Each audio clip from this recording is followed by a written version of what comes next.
siguiente ponencia, Zero Days for Dummies, de Antonio Morales. Un aplauso.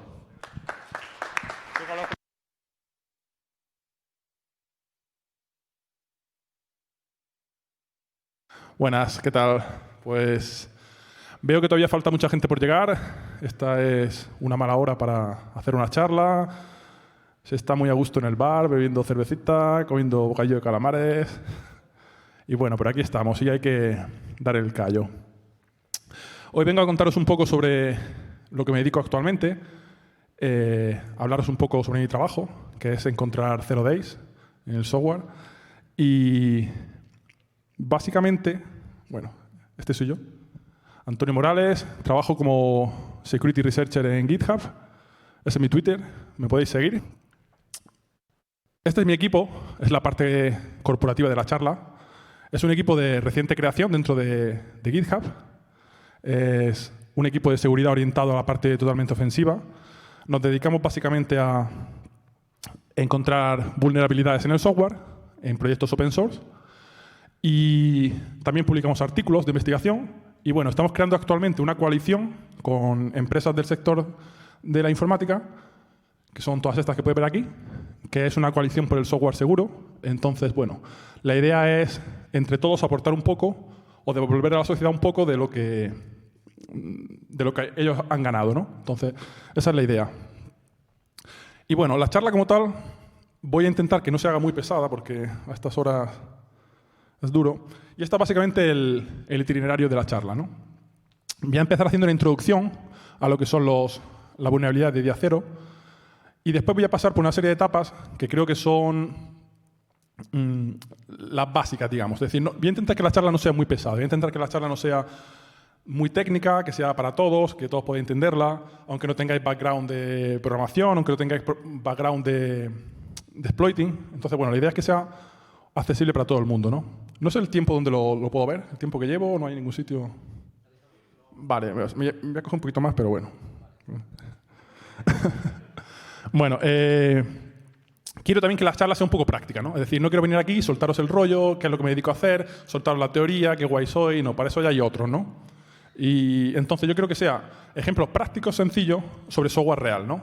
Me viene un poco al pelo porque veo que muchos de vosotros habéis utilizado VLC Media Player para reproducir los vídeos, ¿no? Entonces, bueno, voy a mostrar alguna vulnerabilidad real que he encontrado en VLC Media Player y así ya os podéis quedar con la cosita en la oreja de si os habré backdooreado, ¿no?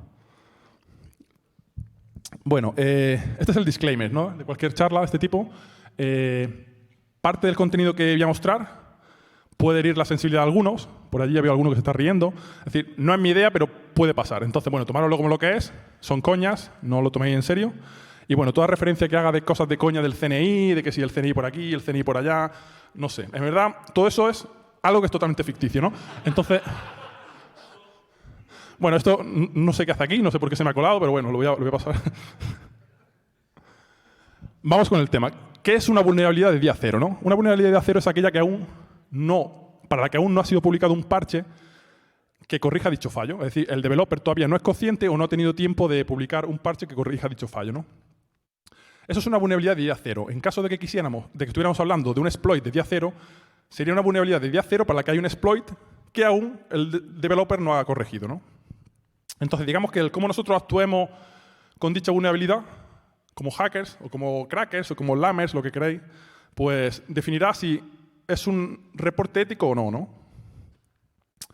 Entonces, bueno, lo de ético ya lo dejo un poco a elección de cada uno, ¿no? Yo vengo a contar la parte técnica y también a contar un poco la motivación, porque realmente este es un negocio que a día de hoy da mucho dinero, es muy lucrativo.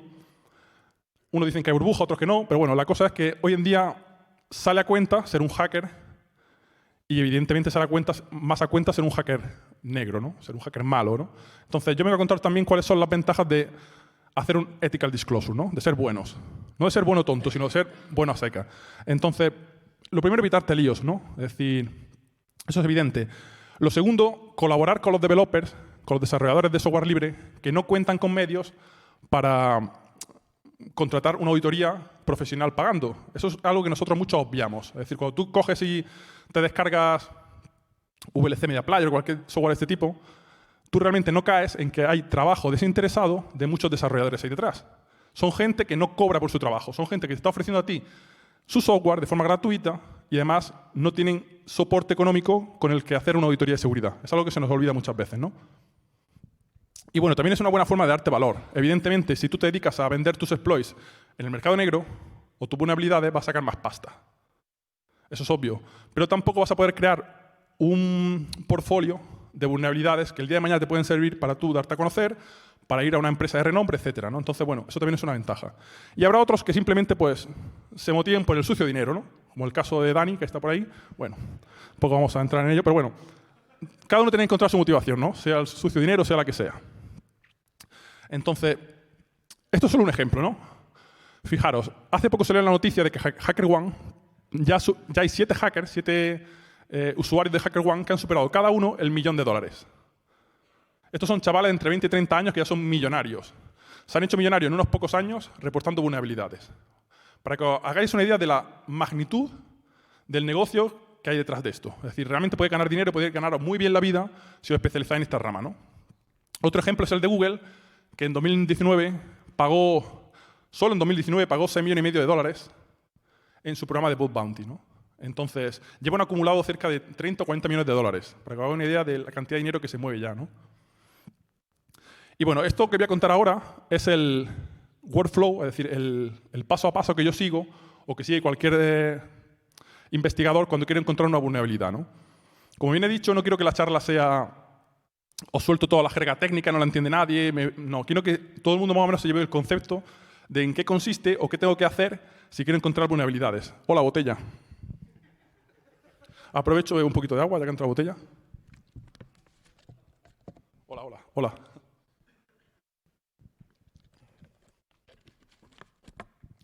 Entonces, bueno, vamos paso a paso, como decía Jack el Destripador. Y el primer paso es elegir el target, elegir el objetivo. Imagínate que tú solamente tienes la motivación de meterte en el mundillo, no sabes por dónde empezar, qué hago, qué dejo de hacer, que quiero ganar pasta, quiero comprar un Ferrari, ¿qué hago? Quiero comprar un Mercedes, lo que sea. Primero es elegir el objetivo. Tengo que elegir un objetivo y lo obvio, aunque muchas veces muchos no caen en ello, es elegir un software donde tú domines el lenguaje de desarrollo. Veo mucha gente que está interesada en yo quiero aprender exploiting, yo quiero aprender un heap overflow, yo quiero aprender use after free, cómo lo exploto, que si memoria por aquí, memoria por allá, y después no sabes lo que es un puntero, ¿no? Entonces vamos paso por paso, es decir, elige un software con el que tú te sientas cómodo. Si tú te sientes cómodo con JavaScript, bueno, hay gente que se siente cómoda con JavaScript, así es el mundo. Céntrate en JavaScript, no te vayas con C++, es decir, elige algo en lo que tú domines. Tú al final vas a tener que leer mucho código. Hoy en día hay herramientas de fuzzing, que sea FL, que sea todo este rollo que ahora mostraré. Al final no te va a quedar otra que mirar código. Entonces, si no conoces el código, lo llevas muy mal. Mi consejo también es que empieces utilizando... Sí, esto funciona también.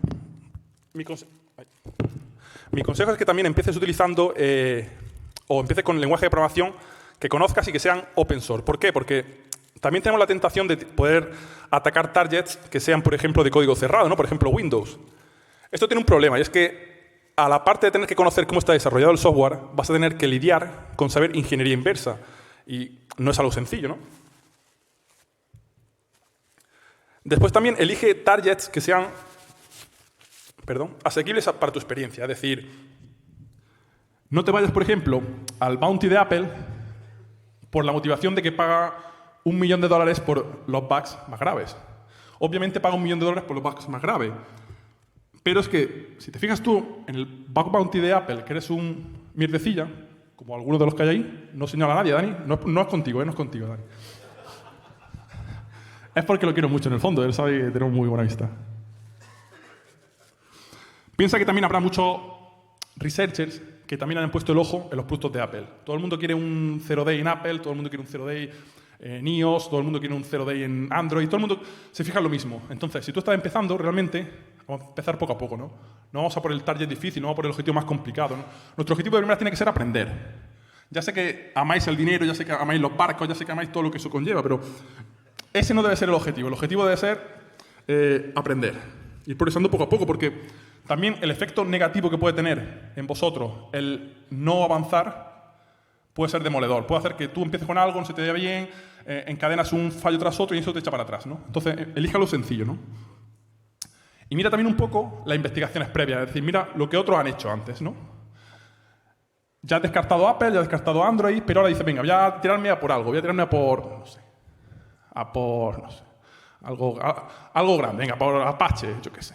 Y no he pensado que otros pueden estar haciendo lo mismo con muchos más recursos. Ya no solamente que haya mucha gente, sino que a lo mejor tienen más recursos. Esto que muestro aquí es la lista de OSS Fast. Es decir, este es el proyecto de fuzzing masivo que tiene Google. Es un proyecto que tiene Google utilizando LibFuzzer y AFL, donde utilizan cientos y cientos de máquinas para fuzear software que sea open source. O sea, tú tienes un proyecto open source que sea bastante utilizado y de forma gratuita lo puedes subir aquí y ellos te hacen el fuzzing por ti. Totalmente gratuito. La única condición es que sea un proyecto que realmente tenga repercusión, ¿no? Es decir, si tú tienes tu proyectito de 5 líneas, pues no puedes subirlo aquí, ¿no? Entonces, mira previamente qué se ha hecho, mira previamente aquí. Y mi recomendación sería, evita cualquier proyecto que esté aquí. Y además, esto es jodido porque ya veréis que la mayoría de librerías sencillas de fuzear, la mayoría de cosas en las que uno piensa ya están aquí. Entonces, hay que darle un poco al coco y pensar en algo que todavía otros no le hayan puesto la mano encima, ¿no? Revisa también el número de vulnerabilidades, es decir, revisa qué han encontrado antes. Esto, por ejemplo, es iPhone OS, el sistema operativo de iPhone, y puedes ver la cantidad de vulnerabilidades que encuentran al año. En base a esto, te puedo hacer una idea de la cantidad de investigadores que hay detrás. Si me encuentran el año pasado 156 bugs, joder, eso es que hay más de una persona dándole ahí, ¿no? Hay gente muy buena y además actualmente están trabajando mucho en ello. Entonces, ¿qué deberíamos de buscar? Deberíamos buscar un target que a lo mejor en 2010 tuviera vulnerabilidades, pero a día de hoy ya la gente se hubiera olvidado un poco. Vamos a buscar en CV, esto es en Mitre, vamos a buscar un poco el histórico y a buscar cosas que nos den la idea de que están un poquito dejadas, ¿no? Porque queremos encontrar bugs y poder reportarlos. Y bueno, salte de la norma, ¿no? Es decir, al final, si vas a lo que todo el mundo, si vas a fucear algo de un móvil, iPhone, Android, lo que sea, o si vas a fucear algo en plan x86, una arquitectura común, lo tienen mucho más complicado. Entonces, vete a por otra arquitectura, vete a por arquitectura ARM, no, porque ya son comunes hoy en día, vete a por arquitecturas de IoT, vete a por tecnologías que sean novedosas, proyectos que acaban de salir, vete por otro sistema operativo. En resumen, que lo primero que voy a hacer cuando salga de aquí es ir a por Apache. Pues esto es lo que hace todo el mundo, es decir, todo el mundo oye las cositas y hasta que no las prueba, pues no, se da por rendido, ¿no? Pero bueno, todos hemos cometido estos fallos, entonces os daréis contra un muro. El segundo paso, mira la documentación. Nadie lo hace, todo el mundo se pone a lo mejor a analizar el código fuente, se pone a mirar un poco cómo funciona el programa y no se mira la documentación. Muchas veces la propia documentación nos explica gran parte de cómo funciona la arquitectura. Entonces es un paso casi fundamental en toda investigación de este tipo, ¿no? Por ejemplo, esto es lo más sencillo, es decir, haz un help. Coño, haz un help, no te cuesta nada. Vete a Docs, vete al apartado de documentos, mira lo que han escrito los desarrolladores, porque nadie mejor que los propios desarrolladores para explicarte cómo funciona su aplicación. Vete a la wiki, tu VLC, por ejemplo, muchas veces te va a encontrar diagramas de arquitectura, te va a encontrar diagramas de flujo. Infórmate un poco. Yo sé que es la parte tediosa, todos queremos, venga, pongo el GDB y F5, F5, F6, F7, F8, F9, F11, del F5 al F11, hasta que me quemen las yemas de los dedos, ¿no? Pero hay que intentar un poco pararse, reflexionar y mirar en frío. No dejarse, venga, vamos a debuguear, inmain, no. Vamos a la parte la que precisamente te aporta ese plus que otros desarrolladores quizás no hayan pensado, ¿no? Y después, antes de empezar con técnicas avanzadas, vamos a hacer una cosa que es muy sencilla y que, como bien he dicho antes, que casi nadie hace, que es la parte de mirar de forma manual el código. Es decir, lo ideal es que hagamos una primera revisión manual del código, no muy en profundidad, pero que nos permita saber cómo funciona, cuál es el estilo de programación del desarrollador y, antes de nada, es decir, evitar GDB, es decir, evitar calentarnos, lanzar GDB, no. Vamos a leer, solo leer. Es decir, este debería ser el primer objetivo, echarle un vistazo, dedicarle unas horas, dedicarle unos días, cómo funciona el código, cómo está estructurado, hacerme una idea de por dónde lo puedo atacar. Esto te lo da un primer vistazo. Entonces, esto es esencial. Te vas a GitHub o te vas a GitLab o donde te dé la gana y antes de arrancar GDB y de ponerte a analizarlo de forma dinámica, míralo de forma estática. Léetelo como si fuera un cuento, ¿no? La siguiente parte que seguramente muchos conocéis, es la parte de black box testing, es decir, la parte de auditoría de caja negra, de enfoque de caja negra. Seguro que muchos de aquí trabajáis de pentester y esto es lo que más conocéis, ¿no? Es decir, en este caso analizamos el software sin conocer cómo son cómo son las partes internas de dicho software, es decir, cómo funciona por dentro. El ejemplo más claro es el de Burp Suite. Burp Suite es un claro ejemplo de testing de caja negra. Nosotros tenemos nuestro diccionario, tenemos nuestros patrones, nuestras reglas, y lo único que lanzamos es un montón de información al exterior, en este caso, que va hacia un servidor, pero no sabemos lo que está haciendo la aplicación por detrás, lo que está haciendo por dentro, ¿no? Es decir, esto es una auditoría caja negra, ¿no? Básicamente es esto, ¿no? Es decir, es el tipo de fuzzing. Mucha gente utiliza fuzzing para referirse a todo el fuzzing en general. Esto es fuzzing, ¿no? Pero es verdad que hoy en día, cuando nos referimos a temas de fuzzing, quizás nos centramos más en fuzzing que sean guiados, ¿no? Que tengan algún tipo de... que se alimenten de algún tipo de información, ¿no? Entonces, bueno, soy un ejemplo, esto sería otro ejemplo, el famoso ejemplo de soy programador. Quizás muchos no lo conozcáis, pero merece la pena ser programador, por supuesto. Bueno, Black Box Testing. Esto funcionaba hace... Lo de coger y poner un fuzzer tonto que meta basura random contra los programas funcionaba hace 10 años, 12 años. En 2008, 2009, Charlie Miller, que es el que después se hizo famoso hackeando coches y el que de los primeros que hackeaba los primeros iPhone 4, iPhone 5 y demás, se hizo famoso por ello. Se hizo famoso por hackear todos los productos de Apple.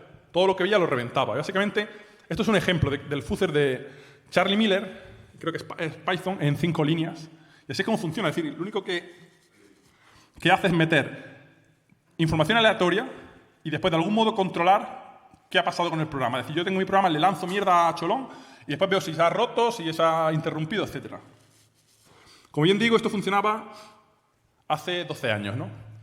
Y bueno, os he dicho que voy a poner algún ejemplo. No sé cómo voy de hora. Muy bien, va, muy bien. Pues este es el primero, es un ejemplo claro. Estamos hablando de Black Box Testing. Voy a mostrar una vulnerabilidad que encontré hace ya 3 años y la encontré en concreto en junio de 2016 en Cinema Remote Connect. Cinema Remote Connect es un módulo de Siemens que se utiliza dentro de lo que es el ámbito de la seguridad industrial para comunicar de forma remota PLCs, por ejemplo, pueden estar en un camión o pueden estar en una fábrica aislada, con servidores de Siemens en una oficina, ¿no? Entonces, básicamente, bueno, se le asignó ese CV que veis ahí. ¿Cómo lo encontré? Es un cross-site scripting, no tiene mucha historia. Y lo encontré simplemente en una auditoría de seguridad normal y corriente, como la que hacéis muchos de vosotros en el día a día, con Burp, y saltó el cross-site scripting. Es un cross-site scripting con su CVE correspondiente porque es un producto donde nadie antes lo había reportado. También es un producto que tiene... que no es muy conocido y tampoco está muy extendido, ¿no? Es de pago, entonces, bueno. Sencillo, sencillo. Vamos ahora un poco con la parte de técnicas un poco más sofisticadas, ¿no? Que realmente tampoco me voy a meter mucho en faena, pero ya veréis que lo vais a entender bien. Lo vais a entender bien, pero os tengo que alertar. Antes os lo he dicho, es decir, es inevitable, sobre todo porque yo me dedico a la parte de C y C++, es inevitable que os meta un poquito de C, C++, etc. Voy a dividir esta parte en dos subapartados, ¿no? La parte de herramientas que nos ayudan al análisis de código y la parte de análisis manual. Lo que voy a explicar aquí es mi perspectiva resumida. Es decir, habría dos enfoques, se podrían agrupar en dos enfoques distintos. Los enfoques de arriba hacia abajo y los enfoques de abajo hacia arriba, ¿no? Esto es heredado de la parte de desarrollo de software. Tú puedes empezar programando de lo pequeñito a lo grande, empezando haciendo instrucciones, o de lo grande a lo pequeño. Es decir, puedes primero crear lo grande, que serían las funciones, e ir detallando cada una de las funciones, o puedes empezar haciendo un for y a partir de ahí ir creando tu mundo, ¿no? Pues esto es lo mismo. Os voy a mostrar un segundo ejemplo y os voy a explicar cómo lo hice yo. Esta vulnerabilidad la reporté en HackerOne el año pasado, más concretamente el 16 de enero, y es una vulnerabilidad en Notepad++. Es un software que la mayoría de vosotros conocéis, es el Notepad en esteroides, es decir, en Windows se utiliza un montón. Y bueno, HackerOne me recompensó por esta vulnerabilidad con 2.500 euros y por otras que encontré me recompensaron también con otros 1.000, 2.000, al final fueron unos 4.500 euros. Y se le asignó una criticidad alta porque es un Stack Buffer Overflow. Un Stack Buffer Overflow clásico, de los que se pueden explotar y ahora veréis que de forma muy sencilla, ¿no? En este caso, era tan sencillo como crearte un archivo XML o HTML. Y cuando tú, dicho archivo XML o HTML, lo abrías con Notepad, cosa que haréis muchos de vosotros para editar archivos de código fuente en vuestro día a día, petaba. Petaba y te lanzaba el Stack Buffer Overflow. Esto en concreto era debido a un uso incorrecto de la función de Scintilla. Scintilla es la interfaz gráfica o una de las interfaces gráficas para editores de texto más conocidas que hay. Entonces, cuando tú llamabas a la función getText, en dicha función no te controla que el comienzo y el final que tú le pones ahí, que es el start y el end, sea mayor o menor que el destino, que es nuestro string, nuestro C-string, nuestro buffer, donde vamos a almacenar la información. Entonces, es tu responsabilidad utilizarlo bien o utilizarlo mal, ¿no? Entonces, bueno, los desarrolladores de Notepad++ lo habían utilizado mal, y bueno, yo la encontré. ¿Y cómo la encontré? Pues haciendo análisis manual, o casi 100% manual. Entonces, básicamente utilicé un enfoque de abajo hacia arriba. ¿En qué consiste esto?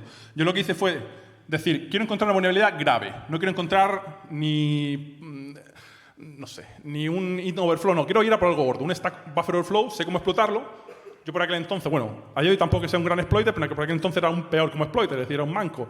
Entonces yo quería buscar algo que fuera fácil de explotar y que diera profit, ¿no? Entonces dije, voy a intentar buscar todos los stack buffer overflow. Lo que hice fue primero decir, voy a enumerar todos los arrays locales. Los stack buffer overflow suceden porque tú tienes un buffer que está almacenado en la pila, en el stack. Es decir, si lo almacenas de fuera, o podría ser global, o si lo almacenaras utilizando alguna función como malloc, estaría en el heap. Entonces, los stack buffer overflow tienen que estar en la pila. Entonces, voy a localizarlos todos y para ello podrías hacer uso de expresiones regulares. Lo que yo hice fue lo siguiente. Utilicé una herramienta que se llama DIA, bueno, un tool que tiene Visual Studio, que es dia2dump, que lo que te hace es, te vuelca información de los archivos PDB. Los archivos PDB son los archivos de proyecto de Visual Studio. Y lo que yo hice es utilizar esta herramienta para volcar la tabla de símbolos. Una vez que tenía la tabla de símbolos de Notepad++, lo siguiente que hice fue utilizar un grep, una expresión regular, para encontrar todos los que sean de tipo local, ahí lo podéis, local type char, y el tamaño. Esos son buffers que son estáticos, están en la pila. Entonces yo lo que hice fue, saqué la tabla de símbolos, busqué todo, y después utilicé no sé cómo llamar esto, utilicé Codegraph, que es un visualizador gráfico, ¿no? Y podéis ver cómo funciona, de funciones, para ver lo que es el flujo. Porque a mí realmente no solo me interesa encontrar buffer que yo pueda petar, que pueda reventar, pueda hacer el overflow. Me interesa también ver que ese input lo controle el usuario. Es decir, si hay un buffer overflow, pero ese buffer overflow no lo controlo yo, no lo puedo explotar yo. Necesito que ese input venga de un input controlable por el usuario y vaya pasando por todas las funciones hasta ese buffer. Entonces, esto realmente sería como una especie de data flow analysis, pero manual, ¿no? Entonces, bueno, eso fue lo que hice. Y después trabajo muchas horas, porque al final tienes que revisar muchos buffers. A lo mejor estamos hablando de 500. Y tienes que ir mirando función por función y viendo, pues, como ya he dicho, trabajo muy sacrificado. Y bueno, este es el ejemplo del POC que yo mandé Vamos bien de tiempo, ¿no? Sí. Que yo mandé a la plataforma de Bug Bounty, en este caso HackerOne, ¿no? Y es un archivo XML, ahí podéis ver claramente cuál es el campo que es vulnerable, ¿no? Si veis el campo encoding, veis que el campo encoding se puede petar. Aquí la dificultad, y por lo que quizá no lo hubiesen encontrado antes, estaba en el hecho de que para tú poder explotar esta vulnerabilidad tienes que crear una estructura del XML que sea correcta y con un patrón concreto. Si tú, por ejemplo, coges ese campo encoding y lo metes en un XML, pero no cumple una estructura concreta, pues no vas a conseguir que pete, ¿no? No vas a llegar al punto donde se hace donde se lanza, ¿no? el fallo, donde se activa el fallo. Entonces, aquí la cuestión es que es un bug que es muy difícil de encontrar fuceando. Ahora mostraré un poquito de lo que son los faces, pero es muy complicado. Es decir, es el típico fallo que, aunque es un stack buffer overflow, es muy difícil encontrarlo fuceando y fácil con trabajo si lo encuentras mirando el código a mano. Bueno, hemos mejorado un poco, no va, pero vamos ahora con la segunda parte. Es decir, seguro que muchos de vosotros conocéis estas aplicaciones. Son las típicas aplicaciones potentes de análisis de código que muchos tendréis en vuestra empresa, que utilizaréis en vuestro día a día, etc. Son herramientas automáticas con muy poca capacidad de configuración o poca capacidad de configuración, y realmente las posibilidades de que encuentres un 0-day utilizando herramientas de este tipo, donde todo el mundo las utiliza igualmente, son casi mínimas, ¿no? ¿Qué voy a mostraros yo? Voy a mostraros CodeQL. ¿CodeQL qué es? Es un analizador de código desarrollado por la empresa en la que yo trabajaba anteriormente, y es un analizador de código semántico. Es decir, te crea una base de datos sobre tu proyecto de software y después tú puedes lanzar queries es decir, utilizando un lenguaje que es parecido a SQL, puedes lanzar queries para consultar ciertos patrones dentro del código, ¿no? Es decir, es como un grep, pero mucho más potente, porque no tiene las limitaciones de grep. No solamente nos ceñimos al texto tal cual, sino podemos seleccionar nos da igual que una variable se llame de una manera, que abra el corchete aquí, que lo abra allá. No estamos trabajando sobre texto, sino sobre la transformación semántica del código, ¿no? Tiene dos partes, la creación y la consulta. Es decir, nosotros tenemos nuestro código fuente. Tenemos, por ejemplo, Notepad++. Lo tenemos aquí. Entonces, primero lo procesamos y de Notepad++ creamos una base de datos. Una base de datos que es el análisis semántico de dicho código. Por otra parte, tenemos un compilador donde nosotros metemos nuestras queries. Ahora mostraré cómo son las queries, pero básicamente es parecido a SQL. Y lo que yo indico es, mediante el lenguaje QL, lo que hago es indicar que me busque un patrón concreto, ¿no? Entonces, bueno, el compilador de la query compila la query, lo evalúa junto con la base de datos y me muestra los resultados de dicha query. ¿Cómo es ese lenguaje? Es tal que así. Esto es un ejemplo que busca deserializaciones no seguras en Java. Entonces, básicamente, toda consulta que nosotros hagamos tiene estas tres partes, ¿no? Tiene el front, el where y el select. Es un lenguaje lógico. Por eso digo que es parecido a SQL o parecido, por ejemplo, a Prolog, los que haya visto Prolog en la universidad, etcétera, ¿no? Entonces, bueno, tiene esas cositas que lo hacen diferente respecto a un lenguaje procedural, ¿no? No voy a entrar mucho en detalle porque tampoco quiero extenderme y parece que estoy patrocinando el producto cuando tampoco quiero que esa sea la idea, ¿no? Solamente deciros, es gratuito. Yo lo utilizo, no lo utilizo porque sea de mi anterior empresa, lo utilizo porque realmente es útil. Es decir, después mostraré una parte que es la parte de análisis de variantes, en la que es el número 1, no hay nada parecido a día de hoy. Esta tecnología es pionera en eso. Y además es gratuito, lo podéis utilizar de forma gratuita con cualquier proyecto que sea open source, simplemente entrando en lgtm.com. Puedes elegir ahí arriba, ¿ves? Tienes para elegir el proyecto que quieras, el lenguaje, y te empieza a crear tu query, tiene una wiki, etc. Y también puedes descargarlo para Visual Studio Code, ¿no? Visual Studio Code también tiene su plugin, y podéis jugar con él. Os animo a que si tenéis interés lo hagáis. Le digo, es gratuito y yo no cobro nada por patrocinarlo, simplemente vale la pena, ¿no? Y vamos ahora con la parte de análisis dinámico, ¿no? Que es la parte de fuzzing, la parte que todo más o menos os suena un poco. Voy a mostraros los dos pilares en los que hoy en día se sustenta lo que es el análisis dinámico, ¿no? Por una parte son los sanitizers. La mayoría de vosotros ya los conoceréis. Y por otra parte tenemos los fuzzers. Tenemos FL, tenemos Lifazer, etc., ¿no? ¿Qué son los sanitizers, no? Pues bueno, seguro que os suena aunque sea el nombre de Asana. Quizás los otros menos comunes, por lo menos los que sois desarrolladores de C, que vale, los de JavaScript no hay Asana para JavaScript. Pero los que programáis en C o os gusta el tema de buscar vulnerabilidades, el tema de bug bounty y demás, Asana seguramente os suene. Bueno, pues son realmente librerías con las que tú compilas tu código o tools con las que tú compilas tu código que están incluidas en el compilador y te permiten buscar vulnerabilidades en tiempo de ejecución. Esto no es como el análisis de antes, que es antes de compilarlo, no. Aquí lo que tú haces es introduces código o el compilador introduce código en tu programa y cada vez que tú lo estás ejecutando y detecta un fallo, durante el runtime te salta y te avisa, ¿no? Es decir, es en tiempo de ejecución. Voy a explicar Asana, que es el más conocido. Hay 4. Asana es Address Sanitizer, VSAN es Undefined Behavior, que es comportamiento inesperado, TSAN, que es el de thread, que es el de hilos de ejecución, y MSAN, que es el de memory, ¿no? Entonces, bueno, el más común es Asana, y además tienen incompatibilidades, lo que significa que si tú quieres compilar tu código con Asana activado, no puedes hacerlo con Asana y MSAN, tienes que hacerlo por separado, ¿no? Porque modifican lo que es el código de programa.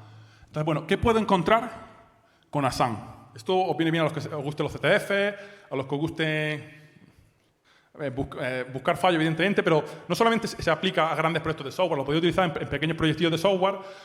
Si vais a compilar código C++, os aconsejo LLVM en comparación con GCC, porque la parte de seguridad del LLVM está más activa y todo lo que es Asana está más avanzado en LLVM que en GCC. Pues bueno, pues detecta Stack Buffer Overflow, detecta Heap Buffer Overflow, Global Buffer Overflow, Out of Bound Reads, Use After Free, Double Free, Use After Retro, es decir, detecta una gran cantidad de vulnerabilidades relacionadas con la gestión de memoria. Ya sabemos que la mayoría de exploits gordos de C, C++, sistemas operativos, incluimos navegadores, incluimos Linux, incluimos Android, son problemas relacionados con la gestión de memoria, ¿no? Que es bastante compleja cuando la gestionas tú mismo. ¿Cómo funciona Asana, no? Por lo menos que os vayáis con una pequeña idea, ¿no? Pues hace dos cosas. Es decir, por una parte crea una shadow memory. Es decir, coge la memoria de tu proceso y hace una copia relacionando, voy a mostrar aquí, cada byte de tu memoria de proceso con un bit de la shadow memory. Es decir, lo marca, ¿no? Marca cada región de memoria y crea una copia para controlarla.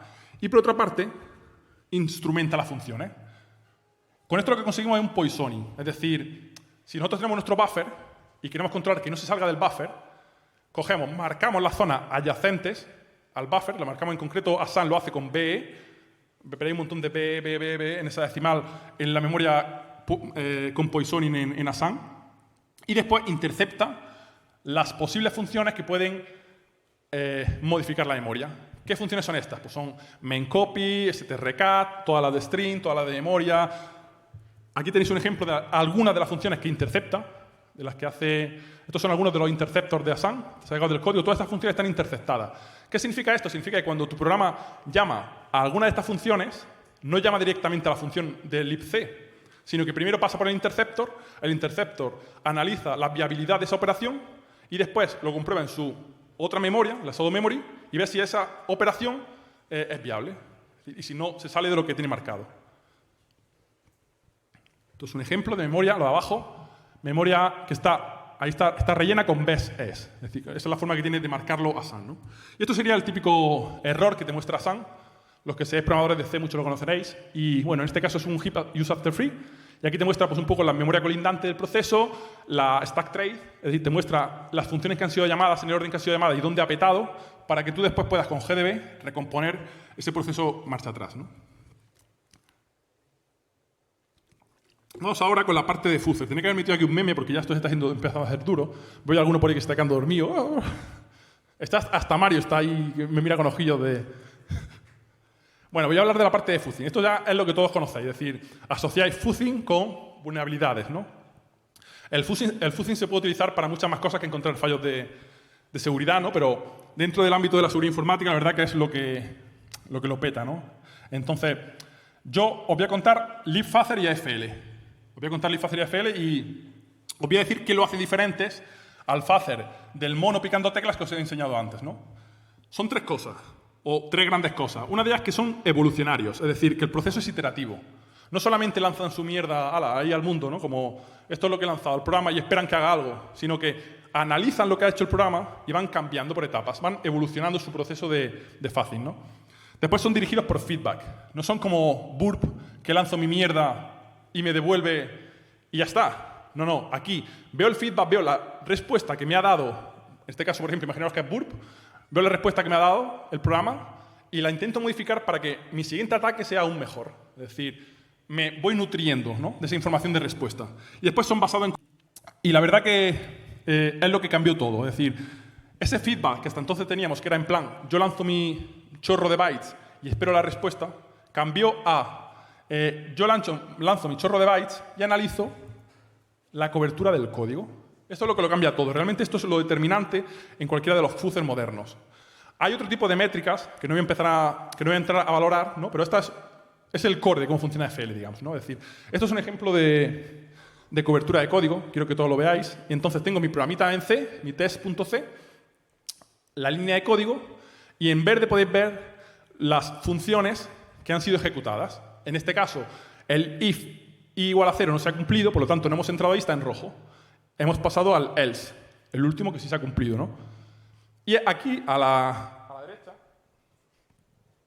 podéis ver el número de veces que se ha ejecutado. Si ejecutamos varias veces el programa con varias configuraciones, en cada configuración pasará por una línea distinta. En este caso, las que están más en verde oscuro son que se han ejecutado más veces. En eso se basa AFL o libfuzzer. La idea es intentar cubrir todo el programa de código. Perfecto. Vamos, perfecto, Pedrito. Eres un crack. Bueno, total, que la idea es cubrir cuanto más programa posible, porque el problema que tenemos cuando fuceamos es que realmente no sabemos qué estamos ejecutando, qué no, qué cantidad de código hemos cubierto. Entonces, AFL lo que hace es que utiliza... A ver si lo tengo por aquí. Bueno, os lo digo yo de viva voz. Lo que hace es que instrumenta el código, es decir, mete pequeñas instrucciones por cada sentencia. Imaginaos que tenéis un if, que tenéis un then, tenéis vuestra instrucción en C. Lo que hace es que va metiendo instrucciones intermedias y cada vez que una de estas instrucciones se ejecuta, lo va anotando. Entonces, ha añadido en el código esta instrumentación y ahora sabe por qué parte del código ha pasado. Entonces, AFL utiliza eso y va mutando nuestro input, es decir, va mutando nuestro fichero de entrada. Aquí lo vais a ver mejor. Esos son los inputs. Por ejemplo, imaginaros que yo tengo Notepad++. Los inputs son los ficheros de texto. Pues yo tengo un texto que es un XML. ¿Qué hace AFL? Lo muta. Lo muta, es decir, va cambiando etapa tras etapa, va cambiando el contenido de ese fichero con el objetivo de cubrir la mayor cantidad de código posible. Es decir, si por ejemplo hace una mutación, cambia un byte y ve que no ha avanzado nada, ese cambio dice esto no es útil. Ahora coge, por ejemplo, y en vez de un XML, lo quita y te mete una apertura de HTML.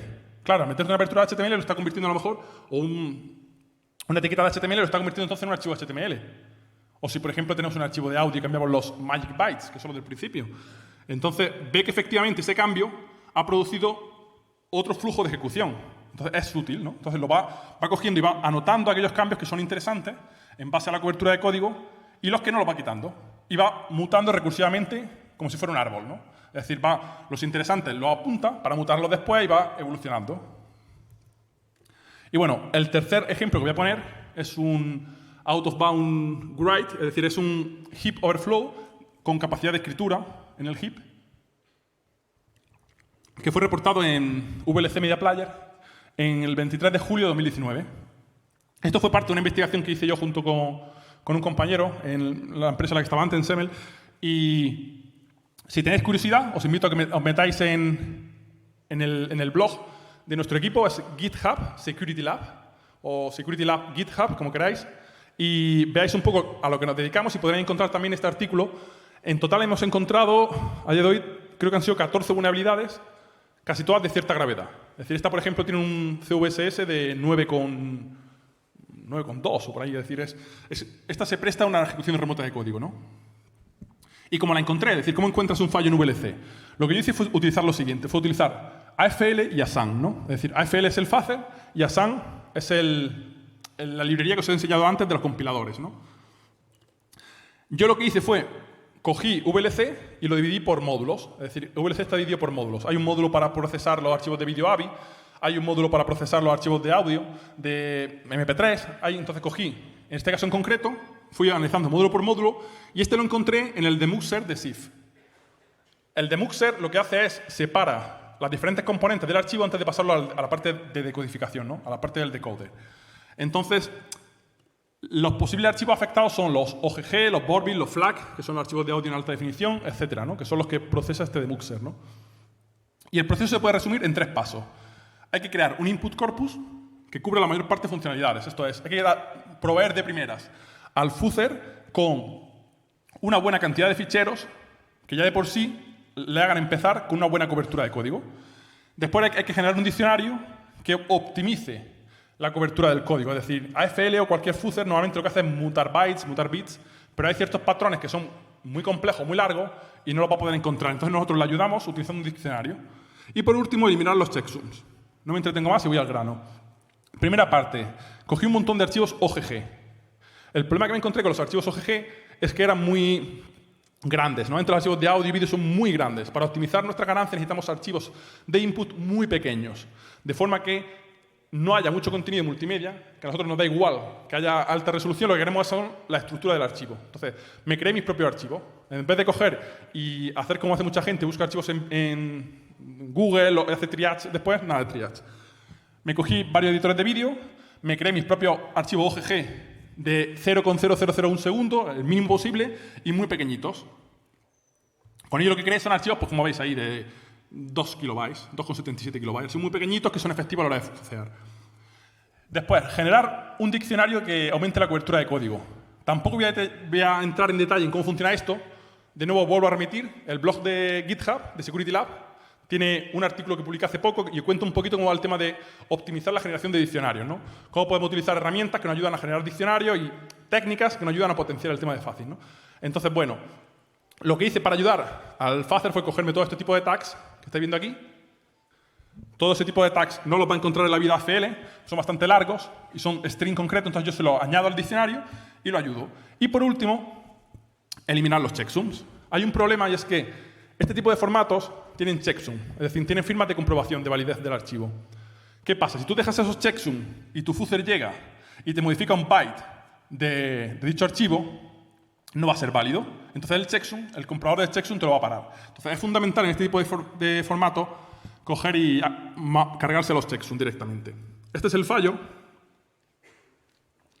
Como veis, esto se encarga básicamente de contar las cabeceras diferentes dentro de un formato OGG en concreto. Este es el demuxer de SIF.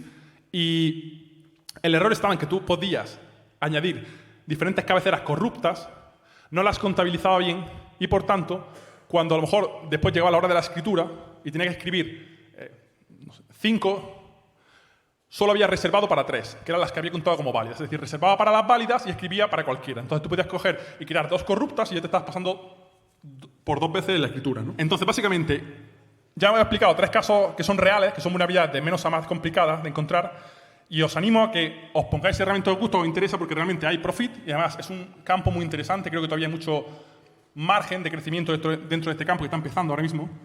Y bueno, básicamente lo que yo hago es, tengo un mes para encontrar fallos, este es el tiempo, entonces lo que hago es, empiezo poniendo a fucear el software, primero le echo un vistazo, como os he explicado todas estas fases, y después, mientras estoy fuceando, analizo de forma estática. Es decir, siempre hago un análisis estático porque hay fallos que no se pueden pillar fuceando. Hay fallos lógicos que un fuzzer nunca lo va a pillar, o hay fallos que están tan abajo en el flujo de control de software que nunca va a llegar el fuzzer. Tendría que pasar por un montón de etapas. Entonces, al final hay fallos que siempre tienes que encontrar tú manualmente. Entonces, mi consejo es una primera revisión rápida, le metemos al fuzzer, hacemos triage, vamos haciendo triage durante el tiempo, y cuando ya está el fuzzer funcionando y lo hemos hecho unas cuantas iteraciones, esto es un proceso continuo, nos ponemos con el análisis estático y ya simplemente es ver lo que saca el fuzzer mientras nosotros analizamos, ¿no?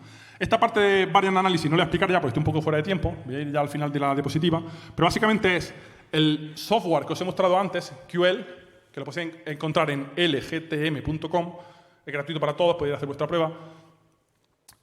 Se creó inicialmente para encontrar variantes de vulnerabilidades. Es decir, yo he encontrado un buffer overflow en VLC y los humanos tenemos la mala costumbre de repetir los fallos. Entonces, probablemente si el developer la ha cagado una vez en el código, probablemente la haya cagado más veces, porque tenga a lo mejor malos hábitos de programación. Entonces, para lo que inicialmente se creó QL es para encontrar fallos. Es decir, yo encuentro un fallo, busco la estructura del código, me creo mi query y lo lanzo a cholón sobre todo el software. O no sobre ese solo software. Pongo un ejemplo para que animéis y además entréis en la plataforma. Ahora, por ejemplo, nosotros colaboramos, entre otros, con Google Project Zero en español. Y ahora, por ejemplo, la gente de Google de Project Zero están utilizando QL para encontrar vulnerabilidades en productos de Android y en Chrome. Cuando ya han encontrado encontrar variantes, ¿no? Entonces, para que hagáis una idea del potencial que tiene este tipo de software, os animo a que lo aprendáis. Es todavía bastante reciente y bueno, ahora es el momento de especializarse en este tipo de cosas. Lo último, muy rápido, un minuto. Te cojo un minuto ya, Pedro, y ya está. O 2 y ya está. Ya 3 no. Es reportar la vulnerabilidad. Recordamos, si os habéis animado porque lo habéis visto en un bug bounty, a través del bug bounty no tiene mayor ciencia. Si no, pues vamos, buscamos, por ejemplo, a los desarrolladores, buscamos en la web, en el caso de Videoland, de VLC, y suelen tener un email, una dirección de correo electrónico de seguridad para reportar de forma privada los fallos. Os animo a que utilicéis GitHub, pero no hagáis, si es una vulnerabilidad grave, no hagáis un pull request público donde todo el mundo pueda ver el fallo. Comunicarlo de forma privada, tener un poco de cabeza, porque realmente si el fallo es grave de verdad, puede haber otra gente con peores intenciones que aproveche ese fallo para hacer un exploit, ¿no? Entonces, un poquito de cabeza. Y por último, pedir el CVE, porque todo el mundo quiere el reconocimiento. Pues ya que no ha ganado a lo mejor pasta, por lo menos tener el reconocimiento, ¿no? Pues te vas a la página de Mitre. Mitre es la asociación que se gestiona todo el tema de los CVEs. Y te vas a la parte de poner request CVE, no es tan difícil. Hasta Dani lo podría hacer. Entonces, es sencillo. Dani.